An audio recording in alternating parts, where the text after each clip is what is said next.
ಓಂ ಯಾವದಧಿಕಾರಂ ಅವಸ್ಥಿತಿ ಆಧಿಕಾರಿಕಾಣಾಂ ಓಂ ಅಂತ ಇದು 33ನೇ ಸೂತ್ರ, 3ನೇ ಅಧ್ಯಾಯದ 3ನೇ ಪಾದದ್ದು. ಯಾವದಧಿಕರಣ ಅಂತ 20ನೇ ಅಧಿಕರಣ. ಆ 20ನೇ ಅಧಿಕರಣದಲ್ಲಿ 2 ಸೂತ್ರಗಳಿವೆ. ಮುಂದಿನ ಅಕ್ಷರಧಿಯಾಂ ತ್ವವಿರೋಧ ಅಂತ ಮತ್ತೊಂದು ಸೂತ್ರ ಇದೆ. ಈ ಅಧಿಕರಣಕ್ಕೆ ಸಂಬಂಧಪಟ್ಟಂತೆ ಏನನ್ನ ಹೇಳ್ತಿದ್ದಾರೆ ಅಂತ ಅನ್ನೋದನ್ನ 80ನೇ ಗದ್ಯ ಭಾಗದಲ್ಲಿ ರಾಘವೇಂದ್ರ ಸ್ವಾಮಿ ಹೀಗೆ ಹೇಳ್ತಾರೆ. ಇಲ್ಲಿ ಏತೇನ ಅಂತಿದೆ ಮೊದಲು. ಏತೇನ ಇಷ್ಟೆಲ್ಲ ನಾವು ಪ್ರತಿಪಾದನೆ ಮಾಡಿದ್ದರಿಂದ ನಾವು ಇನ್ನೂ ಒಂದು ಪ್ರಶ್ನಕ್ಕೆ ಉತ್ತರ ಕೊಟ್ಟಾಗಾಯ್ತು. ಅದೇನು ಪ್ರಶ್ನೆ ಅಂದ್ರೆ, ಉಪಾಸನ ಯೋಗ್ಯತಾ ನಿಯಮೇ ಪ್ರಮಾಣಾಭಾವಾತ್. ಉಪಾಸನೆ ಮಾಡಬೇಕಾದ್ರೆ ಯಾವ ಉಪಾಸನೆ ಮಾಡ್ಲಿಕ್ಕೆ ಹೊರಟಿದ್ದೀವೋ ಆ ಉಪಾಸನೆ ಮಾಡ್ಲಿಕ್ಕೆ ಬೇಕಾದ ಯೋಗ್ಯತಾ ಇರಬೇಕು ಅಂತ ನೀವು ನಿಯಮ ಹೇಳ್ತಿದ್ದೀರಿ. ಅದಕ್ಕೆ ಯಾವುದೇ ಪ್ರಮಾಣ ಇಲ್ಲ. ಆದ್ರಿಂದ ಉಪಾಸನಾ ನ ಯೋಗ್ಯತಾನುಸಾರಿಣಿ, ಉಪಾಸನೆಯನ್ನು ಯೋಗ್ಯತಾನುಸಾರವಾಗಿ ಮಾಡ್ಲಿಕ್ಕೆ ಬರೋದೇ ಇಲ್ಲ. ಇತಿ ಪ್ರಾಪ್ತೆ. ಹೀಗೊಂದು ಪ್ರಶ್ನೆ ಬಂದಾಗ, ಮುಕ್ತವು ಆನಂದ ತಾರತಮ್ಯಸ್ಯ ಅನ್ಯಥಾನುಪಪತ್ತಿ ಸಿದ್ಧತ್ವಾತ್. ಮುಕ್ತಿಯಲ್ಲಿ ಆನಂದ ತಾರತಮ್ಯವನ್ನಂತೂ ತೈತರಿಯ ಉಪನಿಷತ್ತು ಮೊದಲಾದ ಉಪನಿಷತ್ತುಗಳು ಹೇಳೇ ಇವೆ. ಅದಕ್ಕೆ ಅದು ಯೋಗ್ಯತೆ ಇಲ್ಲದೆ ಹೋದ್ರೆ ಹೊಂದುವುದು ಹೇಗೆ? ಆ ಆನಂದ ತಾರತಮ್ಯ ಅಂತ ಅನ್ನೋದು ಇರಬೇಕಾದ್ರೆ ಯೋಗ್ಯತೆ ಇರಲೇಬೇಕಲ್ಲ. ಮುಕ್ತಿಯಲ್ಲಿ ಕಂಡು ಬರುವಂತಹ ತೈತರಿಯ ಉಪನಿಷತ್ತಿನಲ್ಲಿ ವರ್ಣಿತವಾದ ಆನಂದ ತಾರತಮ್ಯ ಅನ್ನುವುದು ಅನ್ಯಥಾನುಪಪತ್ತಿ ಸಿದ್ಧ. ಯೋಗ್ಯತಾ ಇಲ್ಲದೆ ಹೋದ್ರೆ ಅದು ಹೊಂದೋದಿಲ್ಲ. ಆದ್ರಿಂದ ಯೋಗ್ಯತಾ ನಿಯಮಸ್ಯ ತದನುಸಾರಿಣಿಯೇವ ಉಪಾಸನಾ ಅನ್ಯಥಾನುಪಪತ್ತಿ ಸಿದ್ಧತ್ವಾತ್ ಯೋಗ್ಯತಾ ನಿಯಮಸ್ಯ. ಈ ಯೋಗ್ಯತಾ ನಿಯಮಸ್ಯ ಅಂತ ಏನು ಶಬ್ದ ಇದೆ, ಈ ಆನಂದ ತಾರತಮ್ಯ ಅಂತ ಅನ್ನೋದನ್ನು ಹೊಂದಿಸಬೇಕಾದ್ರೆ ಯೋಗ್ಯತಾ ನಿಯಮವನ್ನು ಒಪ್ಪಲೇಬೇಕು ಅಂತ ಈಗ ನಮ್ಗೆ ಗೊತ್ತಾಗ್ತದೆ. ಯೋಗ್ಯತಾ ನಿಯಮವನ್ನು ಒಪ್ಪದೆ ಹೋದ್ರೆ ಆನಂದ ತಾರತಮ್ಯವನ್ನು ಒಪ್ಪಲಿಕ್ಕೆ ಬರೋದಿಲ್ಲ. ಆದ್ರಿಂದ ತದನುಸಾರಿಣಿ ಏವ ಉಪಾಸನಾ, ಉಪಾಸನೆ ಏನ್ ಮಾಡ್ಬೇಕಾದ್ರೆ ಯೋಗ್ಯತಾನುಸಾರವಾಗಿಯೇ ಮಾಡಬೇಕು. ಇತಿ ವಕ್ತುಂ ಪ್ರಾಪ್ತಸ್ಯ, ಹೀಗೆ ಹೇಳಿಕ್ ಬಂದಿರುವಂಥದ್ದು ಯಾವದಧಿಕಾರಂ ಅವಸ್ಥಿತಿ ಆಧಿಕಾರಿಕಾಣಾಂ ಅನ್ನುವ 20ನೇ ಅಧಿಕರಣ. ತಥಾ ಅನಾಗಂತುಕ ಉಪಾಸನಾಯ ಆಗಂತುಕ ಯೋಗ್ಯತಾಧೀನತ್ವ ಅಯೋಗಾತ್. ಇದನ್ನೊಂದು ಸಮಸ್ಯೆ. ಈಗ ಯೋಗ್ಯತಾ ಅಂತ ಅನ್ನೋದು ಆಗಂತುಕ ಅಂದ್ರೆ ಅಪರಿಚಿತ. ಅದು ಆಗಂತುಕ ಅಂತ ಅನ್ನೋದಕ್ಕೆ ಅಪರಿಚಿತ ಅಂತ ಅರ್ಥ ಇಟ್ಕೊಳ್ಳೋಣ. ಹಾಗೆ ರಾಘವೇಂದ್ರ ಸ್ವಾಮಿ ಅಭಿಪ್ರಾಯ ಪಟ್ಟಿದ್ದಿರ್ಬೇಕು. ನಮ್ಮ ಯೋಗ್ಯತಾ ಅಂತ ಅನ್ನೋದು ನಮಗೇನು ಅಂತ ಗೊತ್ತಿಲ್ಲ. ಯೋಗ್ಯತಾನುಸಾರವಾಗಿ ಉಪಾಸನೆ ಮಾಡಬೇಕು ಅಂತ ನೀವು ಹೇಳ್ತಿದ್ದೀರಿ. ಉಪಾಸನೆ ಮಾಡಬೇಕಾದವನು ಸಾಧಕ, ಅವನಿಗೆ ಯೋಗ್ಯತಾ ಗೊತ್ತಿರ್ಬೇಕಲ್ಲ. ಗೊತ್ತಿಲ್ಲದೆ ಹೋದ್ರೆ ಅವನೇನು ಉಪಾಸನೆ ಮಾಡ್ಲಿಕ್ಕೆ ಸಾಧ್ಯ? ಆದ್ರಿಂದ ಆಗಂತುಕ ಅಂದ್ರೆ ಅಪರಿಚಿತ. ಅಪರಿಚಿತವಾದ ಯೋಗ್ಯತಾದ ಅಧೀನ ಆಗುವುದು. ಈ ಅನಾಗಂತುಕವಾದ ಅರ್ಥಾತ್ ಪರಿಚಿತವಾದ ಉಪಾಸನ ಆಗುವುದು ಹೇಗೆ? ಅನಾಗಂತುಕ ಅಂದ್ರೆ ಪರಿಚಿತ ಅಂತ ಅರ್ಥ. ಪರಿಚಿತವಾದ ಉಪಾಸನೆಯು ಅಪರಿಚಿತವಾದ ಯೋಗ್ಯತೆ ಅಧೀನ ಆಗುವುದು ಹೇಗೆ ಅಂತ ಇನ್ನೊಂದು ಪ್ರಶ್ನೆ. ಉಪಾಸನೆ ಯಾಕೆ ಪರಿಚಿತ ಅಂತಂದ್ರೆ, ಉಪಾಸನೆ ಏನ್ ಮಾಡ್ತಿದ್ದೀವಿ ಅನ್ನೋದು ನಮ್ಗೆ ಗೊತ್ತಿರ್ತದಲ್ಲ. ಆದ್ರಿಂದ ಉಪಾಸನೆಯನ್ನು ಪರಿಚಿತ ಅಂತ ಹೇಳ್ತಿದ್ದಾರೆ. ಹೀಗೆ ಅನಾಗಂತುಕ ಅಂದ್ರೆ ಪರಿಚಿತವಾದ ಉಪಾಸನೆಯು ಅಪರಿಚಿತವಾದ ಯೋಗ್ಯತಾದ ಅಧೀನವಾಗಲಿಕ್ಕೆ ಸಾಧ್ಯ ಇಲ್ಲ, ಅಯೋಗಾತ್. ಇದಿನ್ನೊಂದು ಪ್ರಶ್ನೆ. ಇನ್ನೊಂದು, ಅರ್ಜುನಾದಿ ಇಂದ್ರಾಂಶಾನಾಂ ಉತ್ಪತ್ತ್ಯಾದಿಮತಾಂ ಸ್ವರೂಪಭೂತ ಯೋಗ್ಯತಾಯ ಅನಾದಿತ್ವ ಅಯೋಗಾತ್. ಇನ್ನೊಂದು ಪ್ರಶ್ನೆ. ಈಗ ಅರ್ಜುನ ಮೊದಲಾದವರು ಇಂದ್ರ ಮೊದಲಾದ ದೇವತೆಗಳ ಅವತಾರರಾಗಿದ್ದಾರೆ. ಅವರು ಹುಟ್ಟುತ್ತಾರೆ, ಸಾಯ್ತಾರೆ. ಮತ್ತು ಅವರಿಗೆ ಸ್ವರೂಪಭೂತವಾದ ಯೋಗ್ಯತಾ ಅಂತ ಅನ್ನೋದು ಅನಾದಿ ಆಗ್ಲಿಕ್ಕೆ ಸಾಧ್ಯ ಇಲ್ಲ. ಸ್ವರೂಪಭೂತವಾದ ಅನಾದಿಯಾದ ಯೋಗ್ಯತಾ ಇರಬೇಕಾದ್ರೆ ಅದು ಅವ್ರು ಹುಟ್ಟಬಾರ್ದು, ಸಾಯಬಾರದು. ಇಂದ್ರಾದಿಗಳ ಬಗ್ಗೆ ಇಲ್ಲಿ ಕೇಳ್ತಿದ್ದಾರೆ. ಹಂಗ್ ನೋಡಿದ್ರೆ ಅರ್ಜುನ ಮೊದಲಾದವ್ರ ಬಗ್ಗೆ ಕೇಳ್ತಿದ್ದಾರೆ. ಹಾಗೆ ನೋಡಿದ್ರೆ ಇಂದ್ರಾದಿಗಳಿಗೂ ಆ ಪ್ರಶ್ನೆ ಬಂದೇ ಬಂತು. ಇಂದ್ರಾದಿಗಳು ಹುಟ್ಟುತ್ತಾರೆ ಮತ್ತು ಅವರು ಸಾಯ್ತಾರಲ್ಲ. ಆದ್ರೆ ಇಂದ್ರಾದಿಗಳು ಹುಟ್ಟೋದು ಸಾಯೋದು ನಮಗ್ ಗೊತ್ತಾಗೋದಿಲ್ಲ. ಅರ್ಜುನಾದಿಗಳು ಹುಟ್ಟೋದು ಸಾಯೋದು ನಮಗ್ ಕಂಡು ಬಂದಿದೆ. ಆ ದೃಷ್ಟಿಯಿಂದ ಬರೇ ಅರ್ಜುನಾದಿಗಳ ಬಗ್ಗೆ ಕೇಳ್ತಿದ್ದಾರೆ. ಅಂತೂ ಹುಟ್ಟುವವರು ಯಾರಿದ್ದಾರೆ, ಹುಟ್ಟಿ ಸಾಯುವವರು ಯಾರಿದ್ದಾರೆ, ಅವರ ಸ್ವರೂಪ ಯೋಗ್ಯತಾ ಅನ್ನುವುದು ಅನಾದಿ ಆಗುವುದು ಹೇಗೆ ಅಂತಿವೆಲ್ಲ ಸ್ಥೂಲವಾದ ಪ್ರಶ್ನೆಗಳು. ಏನೇ ಆದ್ರೂ ಶರೀರದ ಮೂಲಕ ಹುಟ್ಟೋದು, ಆತ್ಮದ ಮೂಲಕವಾಗಿ ಯಾರು ಹುಟ್ಟೋದಿಲ್ಲ, ಆತ್ಮಕ್ಕೇನು ಹುಟ್ಟಿಲ್ಲ. ಆದ್ರೂ ಹೀಗೊಂದು ಪ್ರಶ್ನೆ ಬಂದಿದೆ. ಅಯೋಗಾತ್ ನ ಯೋಗ್ಯತಾನುಸಾರಿಣಿ ಉಪಾಸನಾ. ಉಪಾಸನಾ ಅನ್ನುವುದು ಯಾವ ದೃಷ್ಟಿಯಿಂದಲೂ ಕೂಡ ಯೋಗ್ಯತಾನುಸಾರಿಯಾದದ್ದಲ್ಲ. ಇತಿ ಪ್ರಾಪ್ತೆ ಅಂಶಾಂಶಿನೋ ಅಭೇದೇನ ಯೋಗ್ಯತಾಪಿ ಅನಾದಿರೇವ ಇತಿ ವಕ್ತುಂ ಪ್ರಾಪ್ತಸ್ಯ. ಇನ್ನೊಂದು ಸೂತ್ರ. ಅದಕ್ಕೇನು ಉತ್ತರ ಅಂದ್ರೆ, ಈ ಅಂಶಿಯಾದವನು ಇಂದ್ರ, ಅವನ ಅಂಶನಾದವನು ಅರ್ಜುನ, ಅವರಿಬ್ರು ಕೂಡ ಅಭಿನ್ನರಾದ್ರಿಂದ ಇಂದ್ರನ ಯೋಗ್ಯತಾನೇ ಇವನ ಯೋಗ್ಯತಾನು ಕೂಡ ಆಗಿರ್ತದೆ. ಆದರೆ ನಮ್ಗೆ ಈಗಾಗಲೇ ಅದು ಶಾಸ್ತ್ರದಲ್ಲಿ ಬೇರೆ ಬೇರೆ ಕಡೆ ಬಂದಿರುವಂತೆ ಇಂದ್ರನಿಗೆ ಏನು ಮೂಲ ರೂಪದಲ್ಲಿ ಶಕ್ತಿ ಇರ್ತದೆ ಅಷ್ಟೆಲ್ಲ ಇಲ್ಲಿ ಶಕ್ತಿ ಇರೋದಿಲ್ಲ. ಆದರೆ ಮೂಲತಃ ಇಬ್ಬರದು ಯೋಗ್ಯತಾನು ಕೂಡ ಒಂದೇ ಆಗಿರ್ತದೆ. ಅಭೇದೇನ ಯೋಗ್ಯತಾಪಿ ಅನಾದಿರೇವ ಇತಿ ವಕ್ತು ಪ್ರಾಪ್ತಸ್ಯ. ಹೀಗೆ ಹೇಳಿಕ್ ಬಂದಿರುವಂಥದ್ದು ಇದು ಮತ್ತೊಂದು ಸೂತ್ರ. ಏಕಃ ಆತ್ಮನಃ ಪದಚ್ಛೇದ ನೋಡ್ತೀನಿ. ಶರೀರೇ ಅಭಾವಾತ್ ಇತಿ ಪಂಚತ್ರಿಂಶಾಧಿಕರಣಸ್ಯ ಅರ್ಥಶ್ಚ.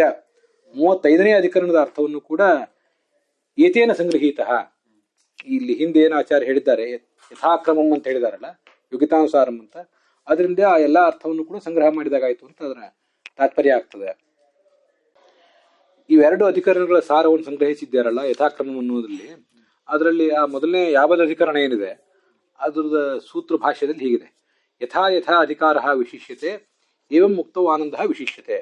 ಅವರ ಅಧಿಕಾರ ಅಂತ ಅನ್ನೋದು ಎಷ್ಟೆಷ್ಟು ಇರ್ತದೋ ಅದಕ್ಕನುಸಾರವಾಗಿ ಅವರ ಮುಕ್ತಿಯಲ್ಲಿ ಆನಂದವು ಕೂಡ ಇರ್ತದೆ.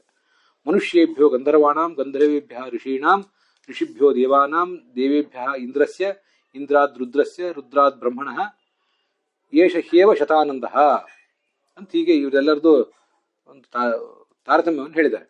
ದೇವ ಋಷಿ ಪಿತೃಪಾಹ ನರಾಹ ಅಂತ ಹೀಗೆ ಎಲ್ಲರದು ತಾರತಮ್ಯ ಬಂದಿದೆ.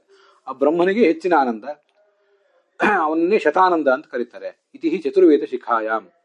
ಅದಲ್ಲದೆ ಅಧ್ಯಾತ್ಮ ಅನ್ನೋ ಒಂದು ಗ್ರಂಥದಲ್ಲೂ ಹೀಗೆ ಹೇಳಿದ್ದಾರೆ: ಜ್ಞಾನಂ ಚ ಉಪಾಸನಂ ಚೈವ ಮುಕ್ತವು ಆನಂದ ಏವ ಚ ಯಥಾಧಿಕಾರಂ ದೇವಾನಾಂ ಭವತ್ಯೇವ ಉತ್ತರೋತ್ತರಂ ಅಂತ. ಹೀಗೆ ನೀವೆಷ್ಟು ಜ್ಞಾನ ಗಳಿಸಬೇಕಾಗಿದೆ, ಎಷ್ಟು ಉಪಾಸನೆ ಮಾಡಬೇಕಾಗಿದೆ, ಮತ್ತು ನಾಳೆ ಮುಕ್ತಿಯಲ್ಲಿ ಎಷ್ಟು ಆನಂದ ಪಡಿಬೇಕಾಗಿದೆ, ಇದೆಲ್ಲವೂ ಕೂಡ ನಿಮ್ಮ ಅರ್ಥಾತ್ ದೇವತೆಗಳ ಯೋಗ್ಯತೆಯನ್ನು ಅನುಸರಿಸಿಯೇ ಇದೆ ಅಂತ ಹೀಗಿದು ಯಾವದ ಅಧಿಕರಣದಲ್ಲಿ ಬಂದಿರುವಂಥ ವಿಷಯ.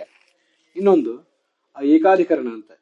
ಏಕಃ ಆತ್ಮನಃ ಶರೀರೇ ಭಾವಾತ್ ಅಂತ 55ನೇ ಸೂತ್ರ, 3ನೇ ಅಧ್ಯಾಯದ 3ನೇ ಪಾದದ 55ನೇ ಸೂತ್ರ.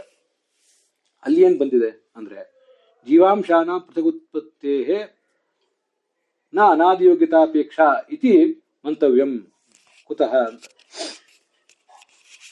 ಈ ಜೀವರ ಅಂಶಗಳು ಅಂದ್ರೆ ಇಂದ್ರಾದಿ ಅಂಶಿಗಳ ಅಂಶರಾದಂತಹ ಅರ್ಜುನಾದಿಗಳು ಪೃಥಕ್ ಉತ್ಪತ್ತೇ, ಅವರು ಹುಟ್ಟುತ್ತಾ ಇರೋದ್ರಿಂದ ನ ಅನಾದಿ ಯೋಗ್ಯತಾಪೇಕ್ಷಾ, ಅನಾದಿಯಾದ ಯೋಗ್ಯತಾದ ಅಪೇಕ್ಷಾ ಅಂತ ಅನ್ನೋದು, ಅದರ ಅವಲಂಬನೆ ಅನ್ನೋದು ಉಪಾಸನೆಗೆ ಇಲ್ಲ.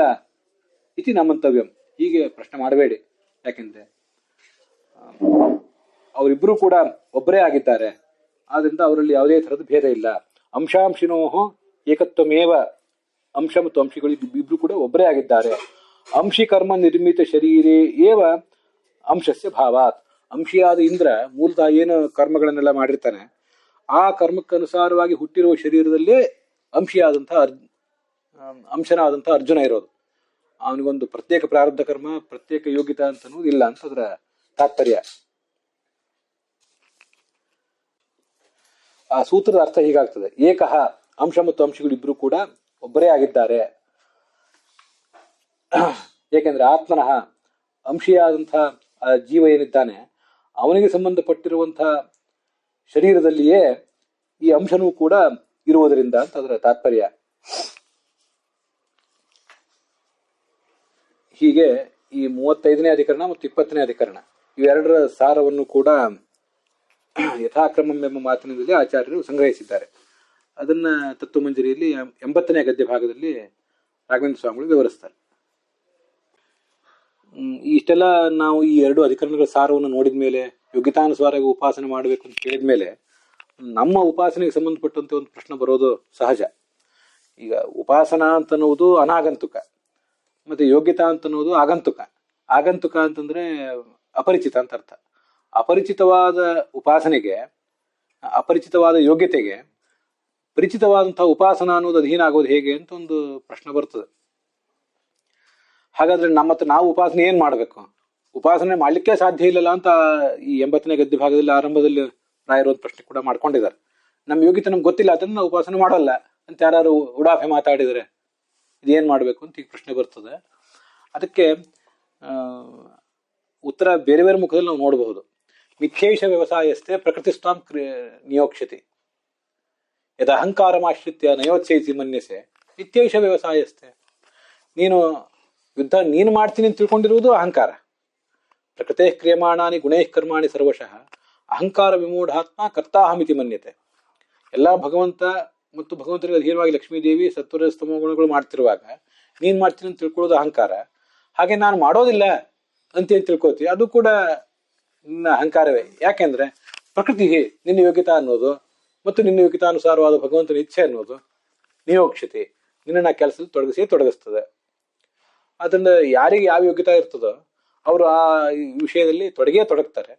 ಮತ್ತೆ ಪ್ರತಿಯೊಬ್ಬನು ಕೂಡ ಸಾಧಕ ಇನ್ನೊಬ್ಬರಿಗೆ ಏನೂ ವಂಚನೆ ಮಾಡಬಹುದು, ತನ್ನ ಕೈಯಿಂದ ಏನು ಸಾಧ್ಯ. ನಾವು ಮನುಷ್ಯರಾದ್ರಿಂದ ಕರ್ಮಯೋಗಿಗಳು ಅಂತ ನಾವು ಇದು ಇಷ್ಟಂತೂ ತೀರ್ಮಾನ. ಅದರಲ್ಲಿ ನಮಗೀಗ ಎಷ್ಟು ಸಾಧ್ಯವೋ ಅಷ್ಟು ಅಧ್ಯಯನ ಮಾಡಬೇಕು. ಬ್ರಹ್ಮಸೂತ್ರ ಭಾಷ್ಯದಲ್ಲಿ ಅದಕ್ಕೆ ಬೇರೆ ಕಡೆ ಮಾತಿದೆ, ಶೃಣುಯಾದ್ ಯಾವದ್ ಅಜ್ಞಾನಂ. ಅಜ್ಞಾನ ಎಲ್ಲಿವರೆಗೂ ಇದೆಯೋ ಅಲ್ಲಿ ತನಕ ಶ್ರವಣ ಮಾಡಲೇಬೇಕು. ಶ್ರವಣ ಮಾಡುವುದು ನಿಲ್ಲಿಸಿದೀವಿ ಅಂದ್ರೆ ನಿಮಗೇನು ಅಜ್ಞಾನ ಇಲ್ಲ ಅಂತ ನೀವು ತಿಳ್ಕೊಂಡಿದ್ದೀರಿ ಅಂತ ಅರ್ಥ, ಅಥವಾ ನಿಮ್ಗೆ ಅಜ್ಞಾನ ಇದೆ ಅನ್ನೋದೇ ನಿಮ್ಗೆ ಗೊತ್ತಿಲ್ಲ, ಈಗೊಂದು ಅರ್ಥ ಅಷ್ಟೇ. ಅಜ್ಞಾನ ಇದೆ ಅಂದ್ಮೇಲೆ ಶ್ರವಣ ಮಾಡಲೇಬೇಕು. ಮತ್ತಿಲ್ಲಿ ಯಾವುದು ಅಯುಕ್ತತ, ಮಾಡಿದ ಶ್ರುತವಾದ ಸಂಗತಿಗಳ ಯುಕ್ತಾಯುಕ್ತತೆ ನೀವು ಮನವರಿಕೆ ಆಗೋ ತನಕವೂ ಮನನ ಆಗಬೇಕು. ಧ್ಯಾನ ಅಂತ ಯಾವ ದೀಕ್ಷಾ, ಭಗವಂತನ ಬಿಂಬ ಸಾಕ್ಷಾತ್ಕಾರ ಆಗೋ ತನಕನೂ ಧ್ಯಾನ ಮಾಡಲೇಬೇಕು. ಆದ್ರಿಂದ ನಮ್ಮ ಈಗಿನ ಪ್ರವೃತ್ತಿಯನ್ನಾದರೂ ಅನುಲಕ್ಷಿಸಿ ನಾವು ಆ ಕೆಲಸಗಳನ್ನು ಮಾಡ್ತಾ ಇರಬೇಕು. ಗುರು ಹಿರಿಯರ ಮಾರ್ಗದರ್ಶನ ತಗೋಬೇಕು. ಆ ಸಂದರ್ಭದಲ್ಲಿ ನಮ್ಮ ಯೋಗ್ಯತಾ ಅಂತ ಅನ್ನೋದು ಏನು, ಜ್ಞಾನಯೋಗಿಗಳ, ಭಕ್ತಿಯೋಗಿಗಳ, ಮತ್ತು ಅದರಲ್ಲಿ ಬ್ರಹ್ಮಚಾರಿಗಳ, ವಾನಪ್ರಸ್ಥರ, ಗೃಹಸ್ಥರ ಅನ್ನೋದನ್ನ ವಿಶೇಷಂತೆ ವಿದುಹು ಅಂತ ಭಾಗವತ ತಾತ್ಪರ್ಯ ಇತ್ಯಾದಿ ಕಡೆಗಳಲ್ಲಿ ಹೇಳಿದಂತೆ ಆ ಸ್ವರೂಪ ಗುರು ಆದವನು ಅದನ್ನು ಬಂದು ತಿಳಿಸ್ತಾನೆ. ಅಲ್ಲಿವರೆಗೆ ಸಾಧನೆಯನ್ನು ಮುಂದುವರಿಸಬಹುದು. ಅದಕ್ಕೇನು ಉಪಾಸನೆ ಗೊತ್ತಿಲ್ಲ, ಯೋಗ್ಯತಾ ಅನ್ನೋದು ಅಪರಿಚಿತವಾದ ಯೋಗ್ಯತೆಗೆ ಅನುಗುಣವಾಗಿ ಈ ಪರಿಚಿತವಾದ ಉಪಾಸನೆಯನ್ನು ಹೇಗೆ ಮಾಡಬೇಕು ಅನ್ನೋ ಪ್ರಶ್ನೆಗೆ ಅವಕಾಶ ಇಲ್ಲ. ಸದ್ಯ ನಮಗಿರುವ ಒಂದು ಶಕ್ತಿಯನ್ನಾದರೂ ಅನುಲಕ್ಷಿಸಿ ಯಥಾಶಕ್ತಿ ಯಥಾಶ್ರುತಂ ಅದನ್ನ ಮಾಡಬೇಕು. ಅಲ್ಲಿಗೆ ಈ ಭಾಗ ಸಮಾಪ್ತ ಆಗಿದೆ.